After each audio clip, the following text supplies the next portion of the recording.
বরবাদ সিনেমায়, যেটা অপোজিট শাকিব ভাই মানে বাংলাদেশের সুপারস্টার শাকিব খানের সঙ্গে।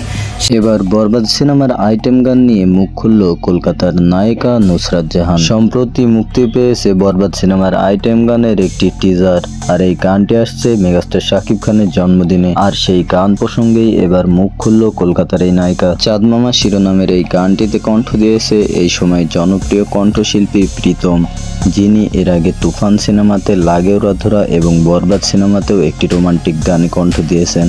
এই চাঁদ মামা শিরোনামের গানটি প্রসঙ্গে বলেন যে, আমার লাইফে এমন গান আমি এর আগে শুনিনি। পুরাই বলিউড স্টাইলে গান হয়েছে বরবাদ সিনেমার এই আইটেম গানটি। কলকাতার এই নায়িকা আরো বলে যে, এই সিনেমার গানটি এবার ঈদ কাঁপাবে। শাকিব খান এবং আমি এর আগেও সিনেমা করেছি। এই গানটিতে অন্যরকম শাকিব খান এবং নুসরাতকে দেখতে পাবে দর্শকরা। আশা করছি গানটি খুবই হিট করবে এবং দুষ্টু কোকিলের রেকর্ড ভেঙে দেবে।